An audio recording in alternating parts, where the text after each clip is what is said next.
Was geht ab, meine kleinen Rice? Hier ist Rem. Ihr habt richtig gehört, diese Rem sind hier auf den krassen YouTube-Kanal, den es auf der ganzen Welt gibt. Bumm! Wow. Das war mal ein Schuss. Passend zum Thema, denn wir gucken heute ein Video von Day 6. Shoot me. Richtig, deswegen habe ich hier gerade so richtig krass einen rausgeschossen und außerdem, ihr seid sowieso die krass Schießenden hier, denn ihr schießt uns mit euren Abos ab. Also, das gibt's doch gar nicht. Wie oft das passiert, und das ist genau meine Ansage hier, das Ding bimmelt. Leute, ihr seid so krass, aber wir schaffen es auf jeden Fall diese Woche noch, die 30.000. Wir hoffen und sind uns sehr, sehr sicher, denn wir haben die krasseste Community auf YouTube, habe ich wirklich das Gefühl gerade. Alle beneiden uns um euch. Wirklich, ist kein Scheiß. Egal. Wir kommen auf jeden Fall nicht, also nicht egal, aber ich will jetzt nicht schon wieder zu lange das Intro machen. Wir kommen jetzt zu Day 6 mit Shoot Me. Warte mal, ich mache hier eben den noch ganz kurz. Instagram, vergesst nicht, das Casting-Ding läuft, ne? Es läuft jetzt schon. Wir sind jetzt zwar erst nicht mal 12.000 auf Instagram bei mir auf dem Kanal, aber wir müssen die 100.000 schaffen. Das ist wirklich Voraussetzung, weil das ist super wichtig, dass wir hier Lärm machen können, dass wir die Cloud haben, dass wir die Community sind, wo wir ein Casting hier auf YouTube machen und das Ganze hier in dem krassesten, professionellsten Studio auf ganz World, Earth, Wide, Planet, ihr wisst schon, hier auf jeden Fall wird das stattfinden und werden das Ganze natürlich begleiten rundum. Also da soll alles gemacht werden. Vielleicht sogar ein Musikvideo. Ich bin mir immer noch nicht ganz sicher, aber ich dachte, du sagst vielleicht sogar Musik. Vielleicht sogar Musik. Nee, die Musik wird es auf jeden Fall geben, aber vielleicht sogar ein Musikvideo. So, wir kommen jetzt zu Day 6. Untertitel sind Yes! Sind welche da? Wow. Geiler Song.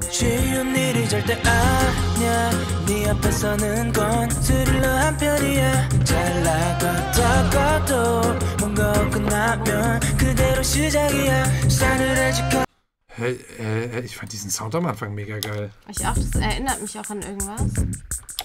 Das ist eine Kick. Ah, das erinnert mich an Billie Eilish, Bad Guy. Echt? Vom Sound her ein bisschen. Also es ist auf jeden Fall eine Kick, die aber sehr wet klingt, also sehr nass. Witzig, weil man sieht ja auch was mit Wasser.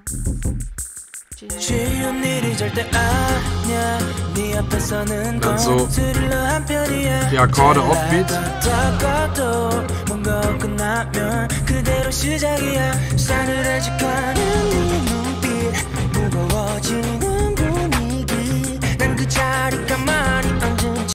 Krass, okay, das sind so Percussion-Elemente, aber die sehr, sehr, ja, so sehr Soundeffektlastig irgendwie klingen, muss ich schon sagen, ne? Die man hier so ganz breit rechts klingt, also wie am Anfang. Die jetzt dazu kommen.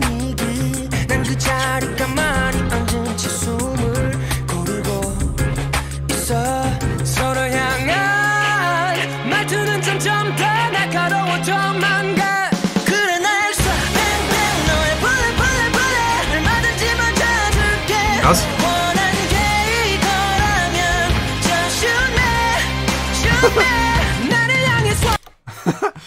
Ich muss nochmal zurück. Ich muss nur gerade wegen seinem Blick lachen, weil er so wirklich schockiert geguckt hat. Me? Why? You shoot me? Ist auch geil. Ja, hier der Pre-Chorus richtig schön. Vorher alles weggelassen wird an Percussion. Hier kannst du doch nochmal das Schlagzeug erklären. Oh die Gott. Percussions. Was Willst wird du das, gespielt? willst du das wirklich? Also, hier unten steht die Bassdrum, auch bekannt als Kick-Drum. Aha. Aha. Ja? Ja, Kick. Ja. Ja. Das hier ist die Snare. Aha. Ja. Die steht, also das ist, er hat jetzt auch wirklich ein kleines Setup. Ja, ist doch perfekt. Hier, das ist die Hi-Hat. Die besteht aus zwei Becken, die so aufeinander sitzen, liegen. Genau, man kann das obere Becken aber mit einem Pedal, deswegen hat er seinen, warte mal, ich schalte hier am besten. Genau, deswegen hat er seinen Fuß hier, weil hier unten ist nämlich noch ein Pedal, auf das man drücken kann. Und mit Betätigen dieses Pedals setzt man das obere Becken von den Zweien hoch. Wenn du aufs Pedal trittst. So, und wenn du es loslässt, dann fällt das quasi einfach wieder runter und dann hast du schon mal einen Sound. Man kann da aber eben noch andere Sounds machen, indem man zum Beispiel, wenn es geschlossen ist, und geschlossen ist es, wenn man das Pedal nicht bedient, schon drauf schlägt. Das nennt man eine Closed Hi-Hat, weil sie ist geschlossen. Und da, wenn man da mit einem Drumstick, also eben mit so einem Schlagzeugstöckle, Ja, Drumstick ist klar. ja, weiß ich ja nicht, draufschlägt, dann macht das eben diesen Okay. das ist so also mit Beatbox würde man den so nachmachen, ja. Und was macht die Snare? Die Snare macht das, wo wir immer gerne zu klatschen, immer diesen vollen, ja. Ist nicht ganz wie, eigentlich klingt es nicht wie ein Klatschgeräusch, aber dazu klatschen wir immer gerne, weil das immer den Part übernimmt, fast immer in der westlichen Popmusik, sag ich mal, oder in der Popmusik, wo das die Parts übernimmt, wo wir gerne zu klatschen. Also wenn wir bum, bum, bum, bum, Okay. bum, bum, ja, also da hätten wir dann die Snare. Okay, next. Das hier ist das Crush-Becken. Was macht das? Crash. Das Crash, das macht eben, genau, das macht wirklich so ein Oh, also, ja. cool. Ich war richtig. Ist tatsächlich so. Hier ist das Ride-Becken. Weil es rechts steht. Nee, es wird Ride, also R-I-D-E geschrieben. So. Ja. Das ist immer größer und hat auch ein bisschen volleren Klang und klingt auch länger aus. Natürlich je nachdem, wie man es spielt. Man kann natürlich ein Becken, je nachdem, wo man es anschlägt, klingt es auch anders. Das Crashbecken, ja, da gibt es nicht so viele Variationen, aber beim Ride vor allen Dingen kann man viel anspielen. Man kann außen, die Drumsticks haben ja vorne so einen ganz kleinen Kopf, je nachdem, was für ein Drumstick man hat, dann auch jeweils größer und kleiner. Kann man das hier außen dann schon mal anders klingen lassen, als wenn man weiter innen ist. Und die Besonderheit bei dem Ride-Becken ist die Bell, also die Glocke. In der Mitte von jedem Becken hat man ja immer so eine glockenförmige Ausbuchtung. Man sieht jetzt hier nur die Hohlkehle, weil wir Sieht man es hier vielleicht ein bisschen? Hier sieht man es ein bisschen, genau. Das ist hier dann nach oben hin stärker ausgeprägt, sodass es wirklich fast wie eine Glocke aussieht. Und da kann man dann auch draufschlagen und drauf spielen. Und das macht dann so einen ganz typischen Ride-Bell-Sound, der so klung, klung, klung, klung mäßig klingt. Ja, ich kann das aber gerne nochmal in einem speziellen Video. Drumkit. Ja, nicht Drumkit, aber so ein Erklärvideo, so ein Basic-Video, kann ich das Ganze auf jeden Fall nochmal verpacken. Okay, und hier steht eine Tom noch. Normalerweise hat man hier oben 2 Toms. Eine High Tom, eine Mid Tom, also die höhere Tom, die mittlere Tom und hier die Low Tom, also die tiefe. Das ist eigentlich so die größte Trommel. Also die größte Tom-Trommel, die man hat. Die Größe ist eigentlich wirklich die Kick. Die Bassdrum bzw. Kick. Ja. Okay. Das ist die man auch mit einem Pedal spielt, wo man bum, bum, bum, bum, bum, bum, bum, bum. Ne, wo man dann immer seinen Fuß auf so ein Pedal tritt und dann so ein Hammer eigentlich gegen die Kick haut. So, wow, das war jetzt ein langes. Ist schön. Die hat man ganz klassisch zum Beispiel in Fill-In gehört, wo man nur die Snare gespielt hat. Ne, man hätte man sonst auch mal eine Tom spielen können, aber hier ist es wirklich nur die Snare. Man hört ganz genau, dass es nur eine Snare ist. Klar, so deutlich irgendwie. Weißt du, was ich meine? Also hier ist es eine akustische, also auch wirklich eine akustische Snare, keine digitale, die jetzt irgendwie zusammengeschustert wurde aus irgendwelchen Sounddesign-Elementen oder so, sondern eine ganz klassische Snare, so wie Sie das Schlagzeug gesehen haben, hört man hier, weil man auch das Fell so nachklingen hört, ne? So die ganze Trommel so. Das ist so ein ganz klassisch, wie man sie auch, wenn man so ein Militärkapelle da irgendwie sieht, so eine Marschkapelle, so. Das wollte ich sagen. Und da die sieht, die um ihren Bauch gebunden diese Trommel haben, das ist eigentlich auch mal eine Snare, wo die das dann drauf spielen. Na jetzt.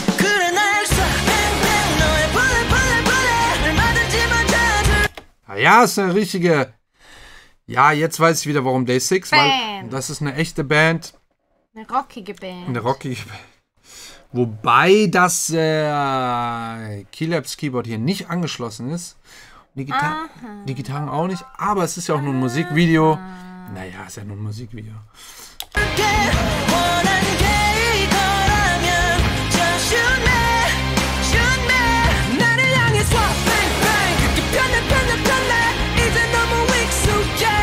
Jetzt weiß ich auch, warum das so rockig klingt, ja? Hier schön mit den E-Gitarren, die hier richtig schön reinbretten. Geil.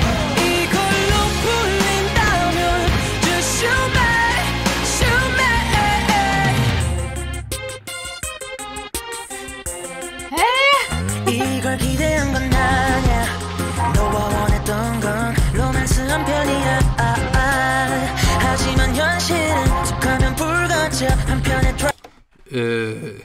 Ja, ja, du warst irritiert wegen dem Sound, oder was? Ja, weil es irgendwie so anders ist wieder. Ja, es ist also halt so ein Synthesizer. Ne? Der hat hier so ein, wie heißt die Firma? Arturia Keylab 49 stehen. Das ist eigentlich nur ein MIDI-Controller, soweit ich weiß. Da sind keine eigenen Sounds drauf. Oder? Ist das ein Synthesizer? Ich glaube eigentlich nicht. Soweit ich weiß. Weil hier oben sind auch diese Drumpads, die wir hier, die man anspielen kann. Achso, wir sind ja immer noch in der Sicht. So. Ja, naja. Jetzt weiß ich auch, woran mich dieses... Das ist halt ein Percussion-Ding, so eine Mischung aus irgendwie Hi-Hat und sonst irgendwas. Das erinnert mich aber an irgendeinen anderen Song, so Rumba, Digital-Rumba-Sound, irgendwie aus irgendeiner Maschine raus, erinnert mich dieser Sound.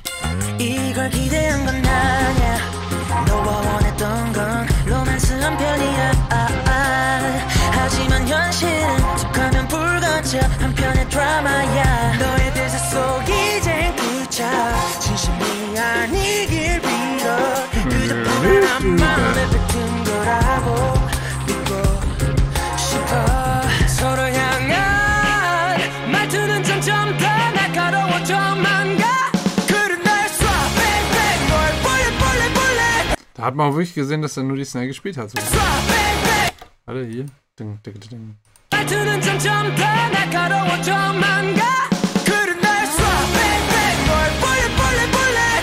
Oh!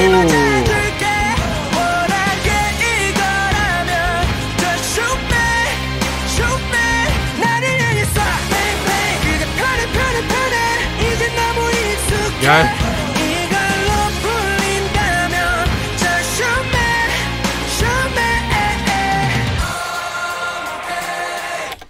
Ja, also die Hook, ja,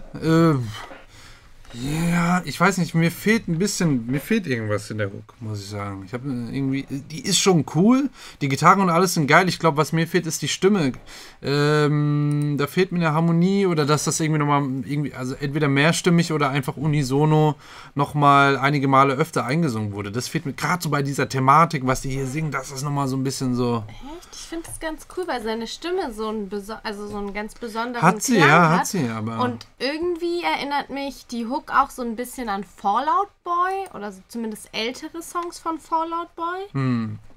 Auch von der Stimme her von ihm ein bisschen, aber ich finde seine Stimme deutlich besser als die von dem Fall Out Boy.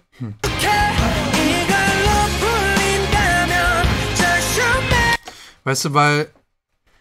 Mehr Power dahin? Nee, das Ding ist ja auch, was ich immer sage, so zwischen Strophe und Refrain, was man ja gerne da immer macht bei den Popproduktionen, ist, dass man in der Strophe das immer die Stimme sehr mono nur hört, nur direkt vor sich hat und dann in der Hook dann immer irgendwie aufgeht. Ja, die Instrumente natürlich auch breiter wird und irgendwie aufgeht und voller, ein bisschen lauter meistens auch. Und das fehlt hier bei seiner Stimme. Die haben das wirklich relativ mono gelassen. Da sind, klingt eng. Ja, weil sie nur mono ist. Sie ist nur mono. Es ist nicht nur eng, das ist wirklich nur mono. Da ist dann selektiv, hat man dann noch ein bisschen was zusätzlich noch, ganz selektiv sind da schon Doubles drin, die ich jetzt rausgehört habe. Aber nicht viel. Und das meine ich halt. Das fehlt mir so ein bisschen, dass es vielleicht, man hätte unisono, also wirklich in derselben Tonhöhe, da nochmal 1, 2 Stimmen jeweils nach links und rechts setzen können, dass es einfach nochmal ein bisschen weiter aufgeht und ein bisschen voller wird, ja, also jetzt nicht, weil er seine Stimme zu dünn wäre oder so, sondern einfach damit das wirklich so, weil die Instrumente, die... mitreißt. Ja, aber die Instrumente überholen ihn da schon fast, ja, von der Power. Und das ist einfach, wenn man in so einer Studioproduktion ist, kann man das ja eben deswegen ja geil machen, dass man die Stimme dann öfter aufnimmt. Weil so eine E-Gitarre kann man mit einer normalen menschlichen Stimme, kannst du nicht überpowern. Das geht nicht. Aber die spielen hier Chords, also das ist ja volle Kanne so. Ja? Der hat ja auch schon dieses... Er haut ja auch schon richtig gut rein. Das, ja, vor allem, es sind ja 2 E-Gitarren, glaube ich, oder? 2 E-Gitarren und ein Bass? ja. Meistens hat man eben eine E-Gitarre, die so die Akkorde spielt, die Open Chords. Und die andere dann entweder dazu nochmal entweder die Melodie des Sängers mitspielt oder auch nochmal die Akkorde mit. Und alles, man hat meistens, ist immer ganz gut, wenn man 2 E-Gitarren hat.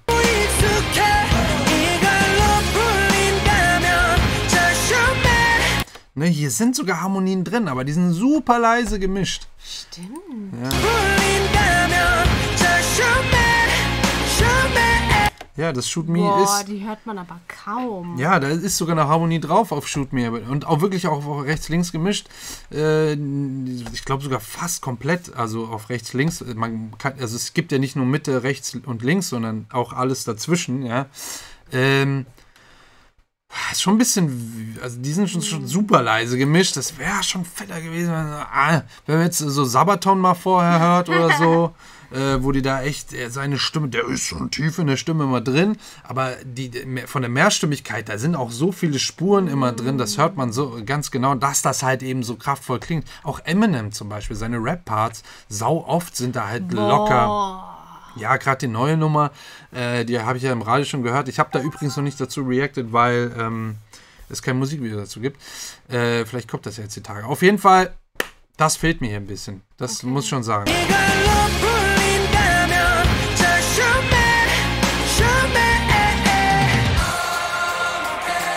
Ah, geil.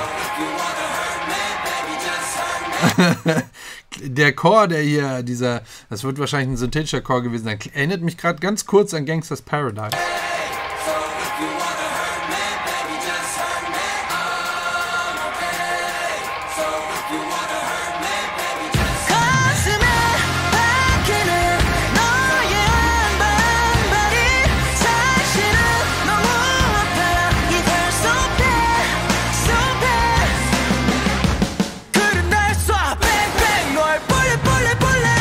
Wow. Geil. Das war geil hier, die E-Gitarre. Solo. Ganz kurz.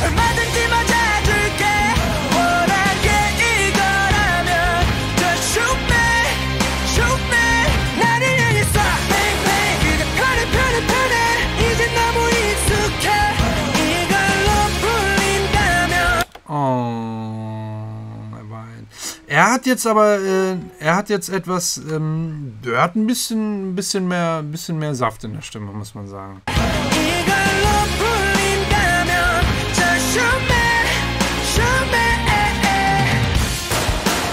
Weißt du, er klingt ein bisschen kräftiger. Nicht viel, aber so ein bisschen.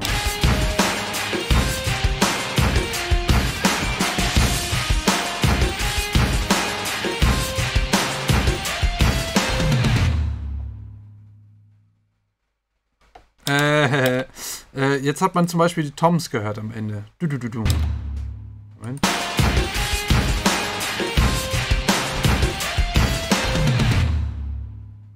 Die sind so ein bisschen dumpfer. Ja, bauchiger. Bum. Geil. Ja, das sind die Toms. Jetzt habt ihr es bestimmt wirklich zu 100% genau gehört. Ja, coole, fette Nummer, Alter. Also wirklich auch mal die erste Band, die so selbst spielt und das auch so performt dann. Und so eine Rocknummer? Eine Rocknummer, ja. Hatten wir schon? Nee, hatten wir noch nicht. So rockig nicht, nee.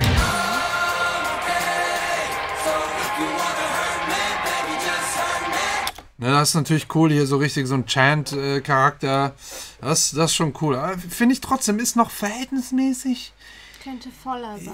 Ja, das ist halt eine Mix-Geschichte, ne? Also versteht mich da nicht falsch. Die Jungs können das. Das steht außer Frage. Aber das Mixing ist hier so, ja, ein bisschen süß noch. Also die haben es ja ein bisschen zurückgehalten bei den Stimmen, finde ich.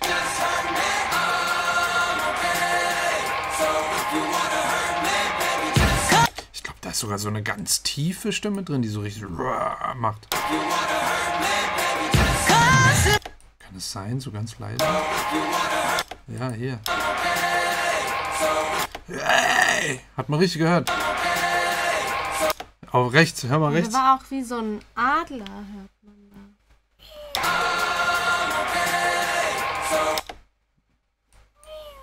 Nee, da singt einer rechts, der sagt, ey, da ist Ende Aber von das ist ey. so hoch. Achso, du bist beim oberen. Ich bin bei den unteren Tönen. Da singt einer gerade, der schreit richtig. Okay. Okay. Den höre ich nicht. Rechts.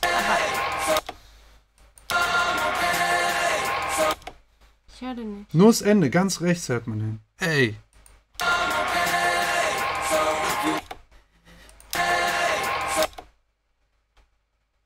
Immer noch nicht. Ich höre den nicht. Oh.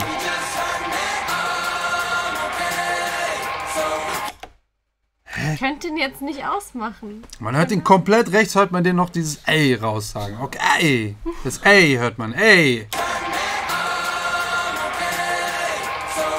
Ach so. Jetzt hast du es gehört, oder? Was hast du denn verstanden die ganze Zeit? Dana macht mich manchmal echt fertig, Leute. Ich hab keine Ahnung. Ja. Sorry. Ja. Aber den Adler, den du meinst, höre ich nicht. Wie? Den hörst du nicht.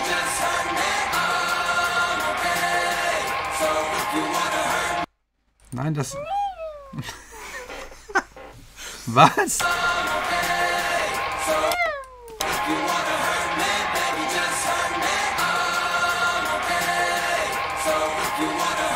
Hör ich nicht.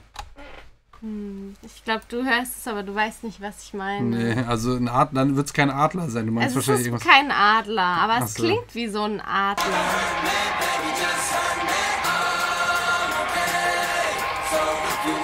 Das ist wahrscheinlich so... Hä, wo denn? Rechts, links? Nach dem Okay, ich glaube rechts. Du glaubst.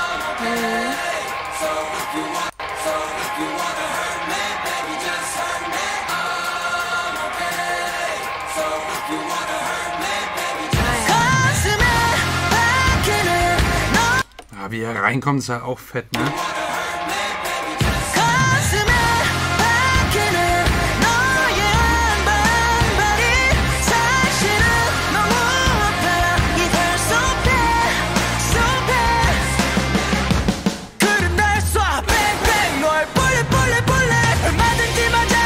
Ah, ist auch geil, perfekt auch mit den Instrumenten zusammen arrangiert, geil.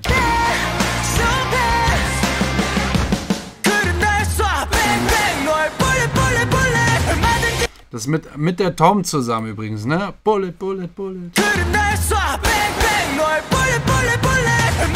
Mit zwei sogar. Du, du, du. Bullet, bullet, bullet.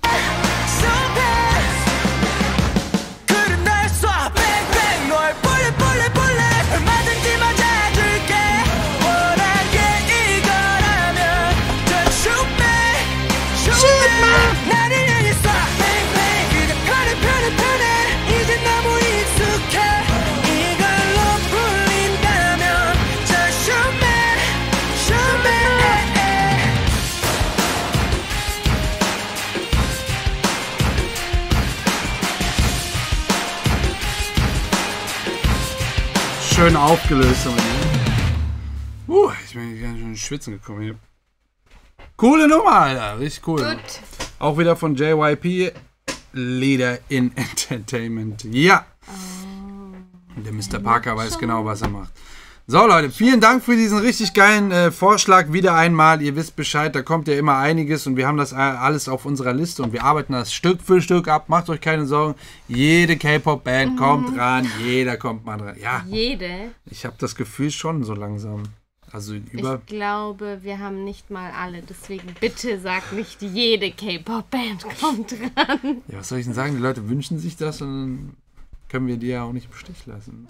Nee, also wir sind fleißig am Abarbeiten und tun unser Bestes. Jawohl. Für fast alle K-Pop-Bands. Und wir tun noch mehr unser Bestes, wenn ihr uns ein Abo dalasst. Ja, wirklich. Und vielleicht wird das Ganze irgendwann so groß, dass wir dann wirklich mal hier noch jemanden einstellen können.